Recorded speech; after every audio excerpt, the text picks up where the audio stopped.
Hello friends, welcome to my YouTube channel. അപ്പോൾ ഇന്ന് ഞാൻ മീഷോയിൽ നിന്ന് വാങ്ങിച്ചിട്ടുള്ള വാർഡ്രോബിൻ്റെ അവസ്ഥയാണിത്. അപ്പോൾ ഇത് അറേഞ്ച് ചെയ്യുന്ന വീഡിയോ ഞാൻ ഓൾറെഡി യൂട്യൂബിൽ ഇട്ടിട്ടുണ്ടായിരുന്നു. ഇപ്പോൾ വന്നിട്ട് ഇതിൻ്റെ കമ്പിയെല്ലാം ഇളകിയിട്ടുണ്ട്. കണ്ടോ, ആ ഇളകിയ കമ്പി എൻ്റെ കുട്ടികളെടുത്ത് വെച്ചിട്ട് കളിച്ചതിൻ്റെ അവസ്ഥയാണ് ഈ കാണുന്നത്.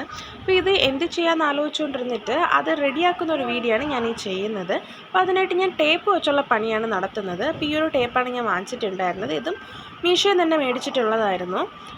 അപ്പോൾ ഞാൻ ഫസ്റ്റ് ഒട്ടിച്ച് നോക്കി ഒന്ന് ക്ലിയർ ആക്കിയതിന് ശേഷമാണ് ഞാനിതിപ്പോൾ നിങ്ങൾക്കും കൂടി ഷെയർ ചെയ്യാമെന്ന് വിചാരിച്ചത്. ഫസ്റ്റ് നമുക്ക് ഈ ഇളകിയ കമ്പികളെല്ലാം വരുന്നിടത്ത് ഫിക്സ് ചെയ്ത് വെക്കാം, നന്നായിട്ട് ഇറക്കി ഒന്ന് വെക്കാം. കമ്പി ഒന്ന് ഞണങ്ങിയിരിക്കുന്ന കാരണം വെക്കാൻ ഇപ്പോൾ ഒന്ന് പാടായിരുന്നു. എന്നാലും വെച്ച് പിടിപ്പിക്കുകയെല്ലാം ചെയ്തു. ഇത് മൊത്തം 3 ടേപ്പ് കൊണ്ടുള്ള പരിപാടിയാണ് ചെയ്യാൻ പോകുന്നത് ഞാനിപ്പോൾ. അപ്പോൾ കമ്പിയെല്ലാം നന്നായിട്ട് ഫിക്സ് ചെയ്തിട്ടുണ്ട്. അപ്പോൾ ഈ ഒരു ടേപ്പ് ഞാൻ എടുക്കുന്ന ഈ ഒരു നീളത്തിൽ ഞാൻ ഒന്ന് കട്ട് ചെയ്തെടുക്കുവാണ്. അപ്പോൾ ഈ കാണുന്ന ഭാഗം പശയല്ല, അത് കവർ ഇളക്കണം. അപ്പോൾ ഞാൻ എന്തായാലും കാണിക്കാം. ഫസ്റ്റ് ഈ ഒരു നീളത്തിൽ ഞാൻ കട്ട് ചെയ്തിട്ടുണ്ട്. എന്നിട്ട് അതിൻ്റെ നടുക്ക് കൂടി ഒന്ന് 2ആയിട്ട് മുറിച്ചെടുക്കുന്നുണ്ട്. എന്നിട്ട് അതിൻ്റെത് ആ കവർ ഞാൻ പറഞ്ഞില്ലേ, ആ കവർ ഒന്ന് എടുത്തു കൊടുക്കണം. അപ്പോഴാണ് പശയുടെ ഭാഗം വരുന്നത്. എന്നിട്ട് നമ്മൾ വെച്ചിട്ടുള്ള കമ്പിയിൽ ഞാനത് നേരത്തെ വെച്ചിരിക്കുന്ന കാണുന്നുണ്ട്, അതുപോലെ തന്നെ വെക്കുകയാണ്. ആ കമ്പിയുടെ അങ്ങോട്ടും ഇങ്ങോട്ടുമായിട്ട് തെറ്റും മറ്റനെ ഒട്ടിച്ചു കൊടുക്കുന്നുണ്ട്. നമ്മൾ 2ആയിട്ട് കീറിയ ആ പീസ് ഒട്ടിച്ചു കൊടുക്കുന്നുണ്ട്. ഇങ്ങനെ എല്ലാ കമ്പിയിലും ആ വശത്തും ഈ വശത്തുമായിട്ട് നമ്മൾ ഒട്ടിച്ചു കൊടുക്കുകയാണ് ചെയ്യുന്നത്. ഒട്ടിച്ചിട്ട് നന്നായിട്ട് നമ്മൾ പ്രസ് ചെയ്ത് അമർത്തി ആ പശേനെ നന്നായിട്ട് അതിൽ പതിപ്പിക്കണം. അങ്ങനെയാണ് ചെയ്യാനുള്ളത്. ഇറുക്കി നല്ല രീതിയിലൊന്ന് തേച്ച് കൊടുക്കണം. ഇങ്ങനെ എല്ലാ കമ്പിയിലും നമുക്ക് അങ്ങോട്ടും ഇങ്ങോട്ടായിട്ട് ഒട്ടിച്ചു കൊടുക്കാം. നീളത്തിന് മുറിച്ച് 2ആയിട്ട് മുറിച്ച് ഒട്ടിച്ചു കൊടുക്കാം. അപ്പോൾ ഇതിൻ്റെ ഇടയിൽ എൻ്റെ കുഞ്ഞ് ടിൻ ബേബീസിൽ ഒരാൾ എണീറ്റിട്ടുണ്ട്. പിന്നെ അവളെ വെച്ചിട്ടായിരുന്നു പണി. അത്ര ഈസി ആയിരുന്നില്ല. പിന്നെ അവൾ കരച്ചിൽ തുടങ്ങി. അതിനുശേഷം പിന്നെ അവളെ കൊണ്ടുവന്ന് കിടത്തിയിട്ടാണ് ബാക്കി പണി കംപ്ലീറ്റ് ആക്കിയത്.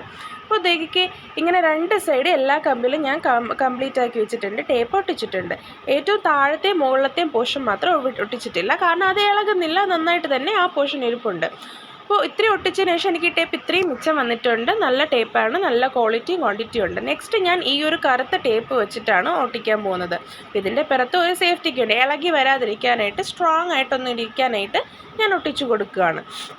അപ്പോൾ ഈ ടേപ്പിനെ എടുത്തിട്ട് നമ്മൾ വെള്ള ടേപ്പ് ഒട്ടിച്ചെടുത്ത് റാപ്പ് ചെയ്ത് ഫുള്ളായിട്ടൊന്ന് ഒട്ടിച്ച് കൊടുക്കുന്നുണ്ട്. അങ്ങനെ എല്ലാ കമ്പിയിലും ഈ ടേപ്പ് ഒട്ടിച്ചെടുത്ത് ഞാൻ ഇങ്ങനെ ഒന്ന് ഒട്ടിച്ച് സേഫ് ആക്കുന്നുണ്ട്. ഓക്കെ, അപ്പോൾ ഇത് ഇല്ലെങ്കിലും കുഴപ്പമില്ല, എന്നാലും വെച്ച് കഴിഞ്ഞാൽ ഒത്തിരി നല്ലതാണ് നമുക്ക്, കാരണം യൂസ് ചെയ്യാനുള്ളതാണല്ലോ എപ്പോഴും. സോ ഞാനത് നല്ല രീതിയിൽ എല്ലാം ഒട്ടിച്ച് കൊടുത്തിട്ടുണ്ട്. നോക്കിക്ക് എല്ലാ ഭാഗത്തും കവർ ചെയ്ത് കൊടുത്തിട്ടുണ്ട്. അപ്പോൾ മുകളിലത്തെ താഴത്തെ പോർഷൻ മാത്രം ഇട്ടിട്ട് ബാക്കി എല്ലാ ഭാഗത്തും ഒട്ടിച്ച് നല്ല നീറ്റാക്കിയിട്ടുണ്ട്. ഇനി അടുത്ത പണി ഈ ന്യൂസ് പേപ്പറും അടുത്ത ടേപ്പും കൊണ്ടാണ്. ഇത് ഡബിൾ സെറ്റ് ടേപ്പാണ് കേട്ടോ. അപ്പോൾ നമുക്ക് ഈ കമ്പിയായിട്ടാണ് കൊടുത്തിട്ടുള്ളത്. അപ്പോൾ ഈ കമ്പീൻ്റെ ഇടയിൽ കൂടി തുണി വയ്ക്കുമ്പോൾ പോകുന്നത് കാരണം ഞാൻ ഈ ടേപ്പ് വെച്ച് ന്യൂസ് പേപ്പർ വയ്ക്കാനാണ്. അപ്പം ഈ ഒരു തട്ടിലെ കമ്പിയിൽ അങ്ങറ്റും ഇങ്ങറ്റുള്ള കമ്പിയിൽ മുകളിലും താഴെയായിട്ടാണ് ഞാൻ ഈ ടേപ്പ് ഒട്ടിക്കുന്നത്. കണ്ടോ, ടേപ്പ് ഒട്ടിച്ചിട്ട് ഞാൻ മീതത്തെ ഭാഗം ഒന്ന് ഇളക്കി കൊടുക്കുന്നുണ്ട്.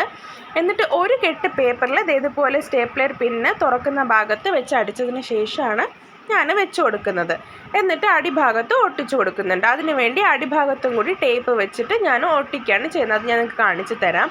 അപ്പോൾ ഇതേ കണ്ടില്ലേ, ഈ ഒരു കമ്പീൻ്റെ അങ്ങറ്റത്ത് മുകളിൽ ഞാൻ ഒട്ടിച്ചിട്ടുണ്ട്, അതിൻ്റെ നേരെ താഴെയും ഒട്ടിച്ചിട്ടുണ്ട്. ഈ ഒരു അളവിലാണ് ഞാൻ എടുത്തിട്ടുള്ളത്, മുറിച്ച് എടുത്തിട്ടുള്ളത്. ആ കമ്പിയുടെ നടുക്ക് അടിഭാഗത്ത് വെച്ചിട്ടുണ്ട്. ആ കമ്പി തന്നെ അടുത്ത അറ്റഭാഗത്ത് മുകളിലും താഴെയും ഒട്ടിച്ചിട്ടുണ്ട്. അപ്പോൾ ഇത്രയാണ്. ഇങ്ങനെ തന്നെ അടുത്തൊരു വശത്തും ഒട്ടിച്ചതിന് ശേഷം നമ്മൾ പേപ്പർ വെച്ചിട്ട് ഒരു കെട്ട് പേപ്പറിനെ സ്റ്റേപ്ലർ അടിച്ച് ആ തുറക്കുന്ന ഭാഗത്ത് മൊത്തവും അത് കട്ടിക്ക് വേണ്ടിയാണ് ഞാൻ ഒരു കെട്ട് പേപ്പർ എടുത്തിട്ടുള്ളത്, ഒരു ദിവസത്തെ മൊത്തം പേപ്പർ. അപ്പം പേപ്പറിന് പകരം കാർഡ്ബോർഡോ ഇല്ലെങ്കിൽ ആ വേദിക്ക് വയ്ക്കുന്ന തുണിയോ ഒക്കെ നമുക്ക് കീറി നമുക്കിതുപോലെ ആ സൈഡ് വയ്ക്കാം. അപ്പോൾ നല്ല സ്ട്രോങ് ആയിട്ട് കമ്പി ഇരിപ്പുണ്ട്, ഒന്നും ആടുന്നില്ല, ലൂസൊന്നും അല്ല. എന്നിട്ട് ഞാൻ ന്യൂസ് പേപ്പറും ഇതുപോലെ ഇപ്പം വെച്ചിട്ടുണ്ട്. ഇനി ഈ തുണിയൊന്നും അതിൻ്റെ ഇടയിൽ കൂടെ പോകത്തൊന്നുമില്ല, നല്ല അടിപൊളി ആയിട്ടുണ്ട്, ഒരു കുഴപ്പമില്ല. തുണിയെല്ലാം ഞാൻ ഇത്രയും തുണി നന്നായിട്ട് ഇനിയും നീറ്റായിട്ട് അടുക്കി വെച്ചിട്ടുണ്ട്. ഇനിയും തുണി ഇതിൽ നിൽക്കാനുള്ള സ്പേസിന് കാണുന്നത് മനസ്സിലാവും. അപ്പോൾ നിങ്ങൾക്ക് ലൈവ് വീഡിയോ ഉപകാരപ്രദമായെങ്കിൽ ലൈക്ക് ചെയ്യുക, ഷെയർ ചെയ്യുക, കമൻറ്റ് ചെയ്യുക.